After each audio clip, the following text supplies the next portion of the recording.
नमो तस् भगवतो अरहतो सम्मा सम्बुद्धस्स। बौद्ध भारत में आप सभी का बहुत बहुत स्वागत है। सभी धम्म मित्रों को सप्रेम जय भीम नमो बुद्धाय। जातक अट्टकथा का प्रथम भाग चल रहा है। उसमें 78वां जातक है इल्लीस जातक। उभो खन्याति। यह गाथा बुद्ध ने जेतपुर में विहार करते समय एक कृपण कोसी श्रेष्ठी के विषय में कही। वर्तमान कथा। राजनगर के समीप सखर नामक एक निगम था। उसमें कृपण कोशी नाम का एक 80 करोड़ की संपत्ति वाला सेठ रहता था। वह तिनके की नोक से तेल की बूंद बराबर भी दूसरों को न देता और न स्वयं ही खाता था। उसका वह वैभव न तो उसके स्त्री पुरुष बच्चों के काम आता था, न श्रमण ब्राह्मणों के राक्षस अधिग्रत पुष्करणी की भांति व्यर्थ अनुपयोगी था। एक दिन प्रातःकाल ही बुद्ध ने समापत्ति से उठ सकल लोक धातु में अवबोध प्राप्त कर सकने वाले बंधुओं को देखते हुए 45 योजन की दूरी पर रहने वाले सेठ और उसकी भार्या के श्रोतापत्ति फल के आश्रय शरण की सेवा की संभावना को देखा। उससे एक दिन पहले वह श्रेष्ठी राजा की सेवा के लिए राजभवन जाकर राजा की सेवा से वापस लौटते हुए भूख से पीड़ित एक नागरिक को कुल्थी भरे तवे के पुए खाते देख उनमें तृष्णा उत्पन्न कर घर जाकर सोचने लगा, यदि मैं कहूँगा कि मैं पुए खाना चाहता हूँ तो बहुत से लोग मेरे साथ खाने वाले हो जाएंगे। इस प्रकार मेरा बहुत सा चावल, घी तथा गुड़ आदि खर्च हो जाएगा, इसलिए मैं किसी को नहीं कहूँगा। वह तृष्णा सहता हुआ रहने लगा, जिससे समय व्यतीत होने पर वह पांडु वर्ण हो गया। शरीर की नसें दिखाई देने लगीं। तब तृष्णा सह सकने में अशक्त वह घर में घुस चारपाई पर मुँह छिपाकर पड़ा रहा। इतना होने पर भी धन हानि के होने के भय से उसने किसी से कुछ न कहा। उसकी भार्या ने उसके पास जा पीठ मलते हुए स्वामी क्या रोग है पूछा। मुझे कोई रोग नहीं। क्या राजा क्रुद्ध हो गया? राजा मुझसे क्रुद्ध नहीं हुआ। तो क्या तेरे बेटी बेटा अथवा नौकर चाकरों ने कुछ प्रतिकूल आचरण किया है? ऐसा भी कुछ नहीं। किसी वस्तु में तेरी तृष्णा इच्छा है, ऐसा कहने पर भी हानि के भय से निशब्द ही पड़ा रहा। तब उससे भार्या ने, स्वामी तेरी तृष्णा किस वस्तु में है? उसने शब्दों को निगलते हुए से कहा, मेरी एक तृष्णा है। कहा, स्वामी क्या तृष्णा है? पुए खाने की इच्छा है। तो कहते क्यों नहीं? क्या तुम दरिद्र हो? अब इतने पुए पका दूंगी कि संपूर्ण सखर निगम वासियों के लिए पर्याप्त होगा। तुझे उनसे क्या प्रयोजन?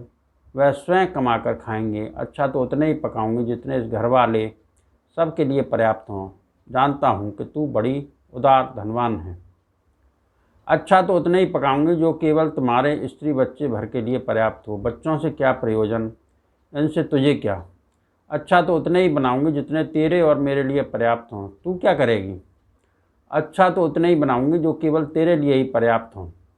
यहाँ पकाने से बहुत लोग आशा रखेंगे लगाएंगे, इसलिए तू अन्य सब चावलों को छोड़ केवल कनिया, टूटे चावल, चूल्हा, कढ़ाई आदि और थोड़ा दूध, घी, मधु तथा गुड़ ले 7 तलों में से प्रसाद के ऊपरी महातल्ले पर जाकर पका। मैं अकेला वहाँ बैठकर खाऊंगा। उसने अच्छा क्या स्वीकारा तथा जो लेना था वह लिवाकर प्रासाद के ऊपर चढ़ कर दासियों को हटा सेठ को बुलवाया। प्रथम द्वार सहित सभी द्वारों को बंद करते हुए सब में ताले कुंडे लगवा 7वें तल पर चढ़ वहाँ भी यह द्वार बंद करके बैठा। उसकी भार्या ने भी चूल्हे में आग जला उस पर कढ़ाई रख पुए पकाने प्रारंभ किए। बुद्ध ने प्रातःकाल ही महामोगलान ईश्वर को आमंत्रित किया। महामोगलान राजगृह के समीप सखर निगम का कृपण कोशी नामक यह सेठ कढ़ाई के पुए खाऊंगा सोच अन्य द्वारा देख लेने के भय से 7 तले वाले प्रासाद के ऊपर पुए पकवाता है। तू वहाँ जा, अपने बल से उस सेठ का दमन कर मोह माया से रहित पति पत्नी दोनों जनों से पुए और दूध, घी, मधु, गुड़ आदि लिवाकर उन्हें जेतवन ले आ। आज मैं 500 बिच्छुओं सहित बिहार में ही रहूँगा और पुओं का ही भोजन करूँगा।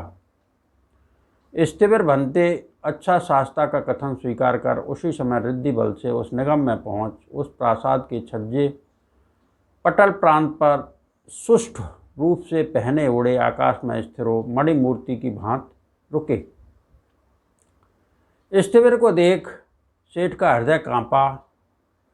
उसने मैं इसी प्रकार के लोगों के डर कर इस स्थान पर आया, किंतु यह आकर खिड़की पर खड़ा हो गया है। सोच हाथ में लेने योग्य कुछ न देख आग में डाली नमक की डली के समान क्रोधवश संत प्रभाव में कहा, श्रमण, आकाश में खड़े रहने से तुझे क्या मिलेगा? आकाश में जहाँ पद चिन्ह नहीं है वहाँ पद प्रदर्शन चक्रमण करके भी कुछ न प्राप्त होगा। स्थिविर वहीं इधर उधर चंक्रमण करने लगे। सेठ ने चंक्रमण करने पर तो क्या ब्याज से मिलेगा, आकाश में पालती मार कर बैठने पर भी न मिलेगा, कहा। स्थिविर आकर देहली पर खड़े हो गए। तब उसने कहा, खड़े होने से क्या कुछ न मिलेगा, धुआं निकालने से भी नहीं। स्थिविर ने धुआं निकाला, सारा प्रसाद एक धूम्र में हो गया।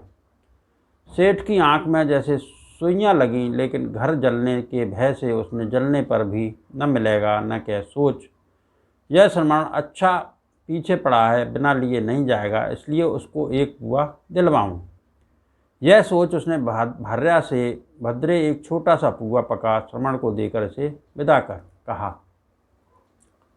उसने कढ़ाई में थोड़ी सी पिट्ठी डाली, उसका एक बड़ा सा फूला हुआ पुआ बनकर सारी कढ़ाई में फैल गया। सेठ ने उसे देख तूने अधिक पिट्ठी ले ली होगी कह स्वयं उसने कड़छी के कोने पर थोड़ी सी पिट्ठी लेकर डाली। यह पुआ पहले पुए से भी बड़ा हो गया।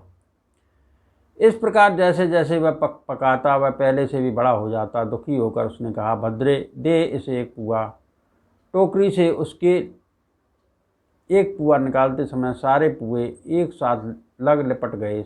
उसने सेठ से कहा, स्वामी, सब पुए एक साथ जुड़ गए, उन्हें पृथक नहीं कर पा रही हूँ, मैं करूँगा। सोच वह भी न कर सका। दोनों जन दोनों सिरे पकड़ खींच कर भी पृथक न कर सके। इस प्रकार व्यायाम करते हुए उसके शरीर से पसीना बहने लगा और उसकी प्यास तृष्णा बुझ गई। तब उसने भार्या से कहा, भद्रे मुझे पुए नहीं चाहिए, उन्हें टोकरी सहित इस भिक्षु को दे दो। वह टोकरी लेकर स्थिविर के पास जा सभी पुए स्थिविर को दे दिए। स्थिविर ने दोनों को धर्मोपदेश किया, त्रिरत्न के गुण कहे, दिए हुए का, यज्ञ का, दान आदि का फल आकाश में प्रकाशित चंद्रमा की भांति दिखाया। उसे सुन प्रसन्न चित्त सेठ ने भंते आकर इस पलंग पर बैठ पुए खाएं कहा।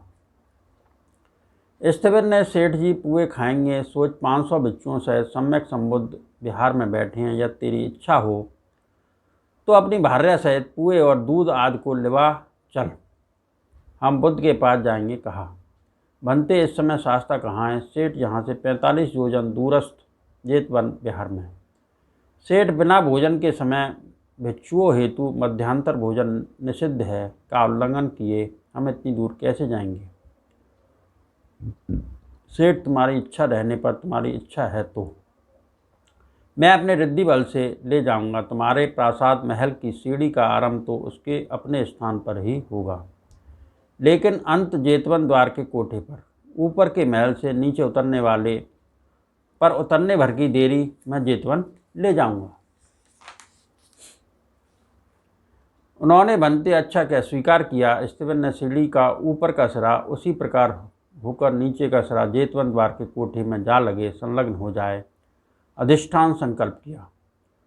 संकल्प कल्पानुसार हो गया। इस प्रकार स्थिविर ने सेठ और उसकी भार्या को प्रासाद के ऊपर से नीचे आने से भी कम समय में जेतवन पहुंचा दिया। उन दोनों ने बुद्ध के पास जा भोजन का समय निवेदन किया। भिक्षु संघ सहित बुद्ध दानशाला में प्रविष्ट हो बिछे श्रेष्ठ बुद्धासन पर बैठे। सेठ ने बुद्ध प्रमुख भिक्षु सिंह को दक्षिणा का जल दिया। भार्या ने तथागत के पात्र में पुए रखे। बुद्ध ने उतने ही लिए जितने अपने लिए पर्याप्त हो। 500 भिक्षुओं ने भी उसी प्रकार ले लिए। सेठ दूध, घृत, मधु तथा शक्कर देता गया। 500 भिक्षुओं सहित बुद्ध ने भोजन समाप्त किया। सेठ ने भार्या सहित आवश्यकता भर खाए, लेकिन पुए समाप्त न होते। संपूर्ण बिहार के भिक्षुओं तथा भिक्षमंगों आदि को देने पर भी समाप्त ही होते न दिखाई देते थे। उन्होंने बनते पुए समाप्त नहीं होते। भगवान ने कहा तो उन्हें जेतवन द्वार के कोठे पर फेंक दो। तब उन्होंने द्वार कोष्ठ के समीप पर गड्ढे में डाल दिए। आज भी वह स्थान कप्पलपूब पब्भार ही कहलाता है। भार्या सहित माँ सेठी भगवान के पास जा एक ओर खड़ा हुआ। भगवान ने दान अनुमोदन योजनोपरांत गृहस्थों को दिया जाने वाला उपदेश किया। अनुमोदन की समाप्ति पर दोनों जन श्रोतापत्ति फल में प्रतिष्ठित हो बुद्ध को प्रणाम कर द्वार कोठे से सीढ़ी पर चढ़कर अपने प्रासाद में जा पहुँचे, प्रतिष्ठित हुए। उस समय से वह 80 करोड़ धन बुद्ध शासन के लिए ही व्यय करने लगा। एक दिन सम्यक संबुद्ध श्रावस्ती में भिक्षा मांग जेतवन आ भिक्षुओं को सुगतो उपदेश दे गंधकुटी में प्रवेश कर ध्यान अवस्थित रहे। शाम को धर्मसभा में आए। तत्समय धर्मसभा में इकट्ठे बैठे हुए भिक्षु आवसो महामोगलान स्थिविर का प्रताप देखो। वह मच्छरीय कृपण सेठ को अल्प ही काल में दमन कर निर्विष मोह माया से रहित कर पुए लिवाकर जेतवन ले आया और बुद्ध के सम्मुख उपस्थित कर सोतापत्ति फल में प्रतिष्ठित कर दिया। अहो स्थिविर महाप्रतापवान है। मोगललान स्थिविर का गुण कथन कह रहे थे। बुद्ध ने आकर भिक्षु इस समय बैठे क्या बातचीत कर रहे हो पूछकर यह बातचीत कहने पर बुद्ध ने जिस भिक्षु को किसी कुल का दमन करना हो वह कुल को बिना पीड़ा पहुँचाए, बिना उद्विग्न किए जैसे भ्रमर फूल से रेणुपराग ग्रहण करता है, उसी प्रकार कुल के पास जा बुद्ध गुणों का परिचय दे, कह स्थिविर की प्रशंसा करते हुए यह गाथा कही। जिस प्रकार फूल के वर्ण या गंध को बिना हानि पहुँचाए भ्रमर रस ग्रहण कर चल देता है, उसी प्रकार मुनि गांव में विचरण करे। धर्म पद में आई हुई इस गाथा को कह स्थिविर की ओर भी प्रशंसा करने के लिए भिक्षु मोगलान ने न केवल अभी मच्छरीय सेठ का दमन किया, पहले भी दमन कर उसे कर्म फल संबंध का ज्ञान परिचय कराया है। कह पूर्व जन्म की कथा कही। अतीत कथा। पूर्व समय में वाराणसी में राजा ब्रह्मदत्त के राज करते समय वाराणसी में इल्लीस नाम का एक सेठ था। उसके पास 80 करोड़ धन था, लेकिन वह पुरुष के दुर्गुणों से युक्त लंगड़ा, लूला तथा भैंगा, अश्रद्धावान, अप्रसन्न चित्त तथा कृपण, न किसी को देता न स्वयं खाता था, राक्षस ग्रहित पुष्करणी के समान घर। हाँ, उसके माता पिता 7 पीढ़ी तक दानशील दाता तथा दानपति रहे। सेठ का स्थान पर प्रतिष्ठित हो उसने कुल मर्यादा का नाश कर दानशाला को जला, याचकों को पीट कर बाहर निकाल केवल धन ही संग्रह किया। एक दिन राजा की सेवा में जाकर अपने घर लौटते समय उसने मार्ग में एक श्रांत नागरिक को सुरा की एक सुराही ले पीढ़ी पर बैठ उस खट्टी मदरा के कसूरे भर सड़ी हुई मछली खा कर पीते देख शराब पान का इच्छुक को वह सोचने लगा, यदि मैं शराब पीऊँगा तो मेरे पीने पर और बहुत लोग भी पीने की इच्छा करेंगे। इस प्रकार मेरे धन का क्षय होगा। अतः तृष्णा को मन में रखकर घूमते रहने से कुछ समय बीतने बाद तृष्णा सह सकने में असमर्थ उसका शरीर धुनी हुई रुई की भांति श्वेत हो गया। देह की नसें दिखाई पड़ने लगीं। एक दिन वह घर में घुसकर चारपाई पर सिमट कर पड़ा रहा। उसकी भार्या ने आकर पीठ मलते हुए स्वामी क्या रोग कष्ट है पूछा। इसके आगे सब उक्त प्रकार से जानना चाहिए, वर्तमान कथा में वर्णित है। अच्छा तो मैं सुरा बनाऊंगी, जितनी तेरे अकेले के लिए पर्याप्त हो। कहने पर घर में सुरा बनवाने पर बहुत लोग आशा लगाएंगे, पीने की इच्छा करेंगे। दुकान से मंगवा कर भी यहाँ बैठकर नहीं पी सकता। सोच उसने केवल एक माह शक्कारसापण का 20वां भाग दे दुकान से सुरा की सुराही मंगवा कर नौकर से उठवा, नगर से निकल नदी तट पर जा महामार्ग के पास एक गुल्म संकीर्ण स्थान में घुस सुराही को रखवा, तू जा कह नौकर को दूर बिठा कसोरे भर भरकर मदरा पीनी प्रारंभ की। दानाद करने के कारण इसका पिता देवलोक में शक्र इंद्र होकर उत्पन्न हुआ। उसने उस समय ध्यान लगाकर देखा कि मेरा चलाया हुआ दान अभी भी दिया जा रहा है या नहीं। उसका चालू न रहना, पुत्र का कुल मर्यादा को नष्ट कर दानशाला को जला देना, याचकों को पीट कर निकाल देना तथा कृपण बन औरों को देनी पड़ जाएगी के भय से घने स्थान संकीर्ण में घुस अकेले बैठ कर सुरा पीना देख उसने सोचा, मैं जाकर उसे क्षुब्ध कर उसका दमन कर उसे कर्म फल का ज्ञान करा, उसके हाथ से दान दिलवा, उसे देवलोक में उत्पन्न होने योग्य बनाऊं। वह मनुष्यों की जनस्थान में उतर ठीक इल्ली सेठ के समान लंगड़ा लूला बहंगा, जिसकी आँख की पुतली देखते समय दूसरी ओर खिंच जाती हो, वह ऐंचा अथवा बेहंग है। रूप बना राजगृह नगर में प्रविष्ट हो, राजनिवास द्वार पर खड़ा हो, अपने आने की सूचना भिजवा, प्रवेश करो। कहने पर भीतर गया और राजा को प्रणाम कर एक ओर खड़ा हुआ। राजा ने पूछा, सेठ जी कहो असमय पर कैसे आए? देव, मेरे घर में 80 करोड़ धन है, मैं चाहता हूँ कि आप उसे मंगवा कर अपने कोष में रख लें। रहने दो सेठ जी, हमारे घर में तुम्हारे धन की अपेक्षा अधिक धन है। देव, यदि आपको आवश्यकता नहीं है तो मैं उसे लेकर यथेच्छ दान देता हूँ, सेठ जी दें। देव अच्छा कह राजा को प्रणाम कर निकला और इल्ली श्रेष्ठी के घर गया। सब नौकर चाकर घेर कर खड़े हो गए, कोई एक भी यह न जान सका कि यह इल्लीस नहीं है। उसने घर में प्रवेश कर दहली के भीतर खड़े हो द्वारपाल को बुलवा, यदि कोई ठीक मेरे जैसी आकृति वाला आकर यह मेरा घर है कह प्रवेश करना चाहे तो उसकी पीठ पर प्रहार दे उसे निकाल देना। यह कह प्रासाद के ऊपर चढ़ अत्यंत मूल्यवान आसन पर बैठ श्रेष्ठी भार्या को बुलवा, मुस्कुरा कर कहा, भद्रे दान दें। यह सुन सेठानी लड़के लड़कियों तथा नौकर चाकर कहने लगे, इतने समय तक कभी दान देने का विचार तक नहीं आया, आज शराब पीने के कारण मृदचित्त हो दान देने की इच्छा उत्पन्न हो गई है। कहने लगे। सेठानी ने कहा, स्वामी यथारुच दें तो मुनादी करने वाले को बुलवाकर सारे नगर में मुनादी करवा दी दो कि जिसको चांदी सोना मणि मोती की आवश्यकता हो वह इल्ली सेठ के घर जाए। उसने वैसा मुनादी करवा दिया। लोग झोली थैली लेकर द्वार पर आए इकट्ठे हुए। शक्र ने 7 रत्नों से भरे हुए कमरों को खोलकर कहा, यह सब तुम्हें देता हूँ, जितनी आवश्यकता हो उठा ले जाओ। लोग धन को निकाल महातल पर ढेर लगा लाए हुए पात्रों को भर भर कर ले जाने लगे।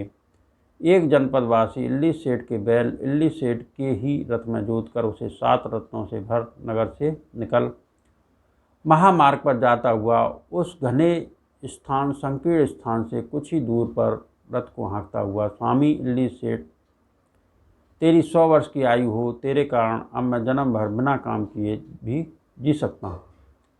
तेरा ही रथ, तेरे ही बैल, तेरे ही घर के 7 प्रकार के रत्न, न माँ ने दिए न बाप ने दिए, स्वामी तेरे ही कारण मिले हैं, गुण कथन कहता हुआ जा रहा था। इल्लीस ने वह शब्द सुन भयभीत हो सोचा, मेरा नाम लेकर यह कहता है, क्या राजा ने मेरा धन लोगों में बांट दिया है? यह सोच घने स्थान से निकल बैलों तथा रथ को पहचान, अरे दुष्ट चेटक, यह मेरे ही बैल हैं और मेरा ही रथ है कह जाकर बैलों की नकेल पकड़ ली। गृहपत रथ से उतर, अरे दुष्ट चेतक, इल्लीस महासेठ सारे नगर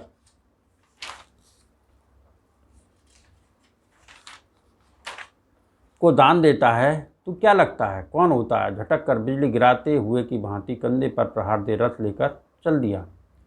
उसने कांपते हुए उठकर धूली रेत को झाड़ तीव्र गति से जा फिर रथ को पकड़ा। गृहपत रथ से उतर बालों को पकड़ झुकाकर यथारुच मार गले से पकड़ जिधर से आया था उधर मुंह कर धक्का दे अपने चल दिया।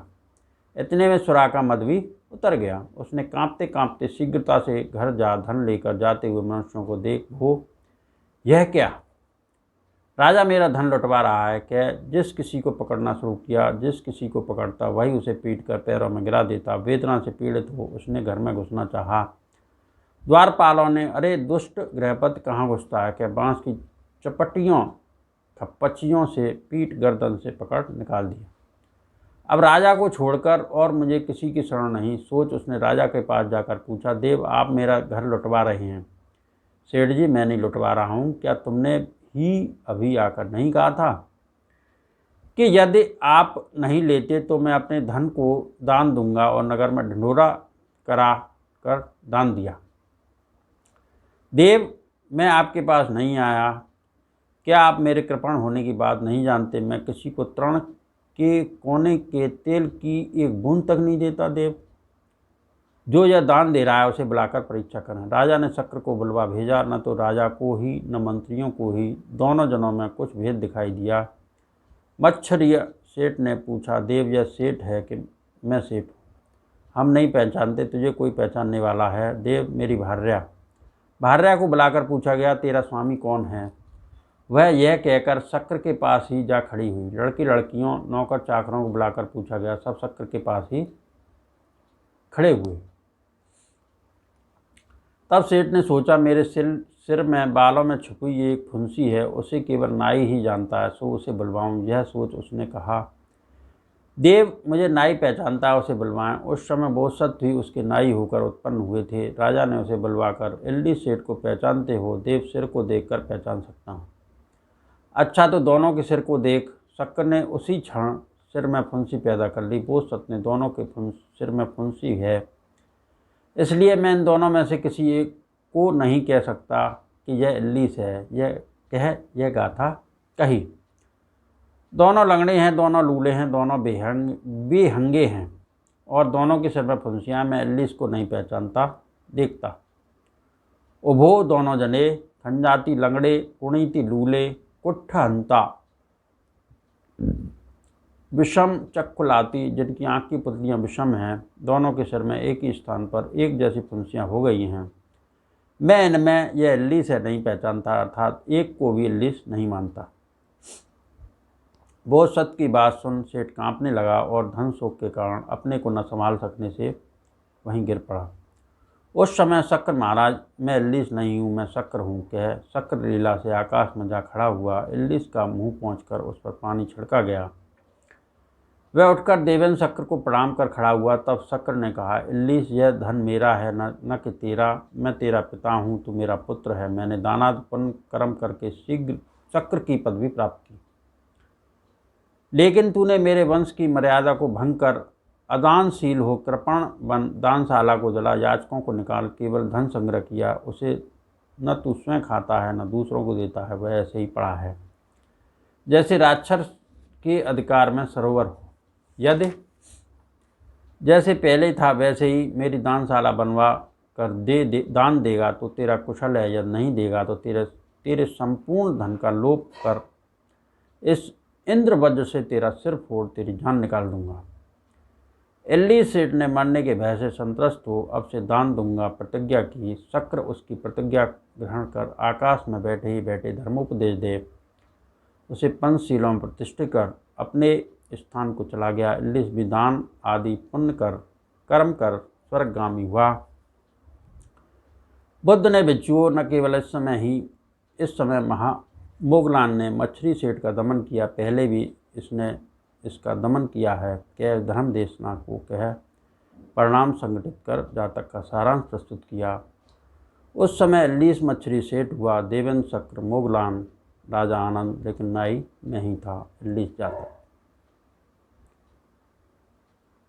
इस जातक से हमें यह शिक्षा ग्रहण करनी चाहिए कि हम भी दान करके अपना पुण्य अर्जित करें, जो भविष्य में हमारे लिए बहुत ही सुखकारक होगा। इन सत्य वचनों से सबका मंगल हो, सबका कल्याण हो, सबका भला हो। संसार के सारे प्राणी सुखी रहें, सुखी रहें, सुखी रहें। साधु साधु साधु।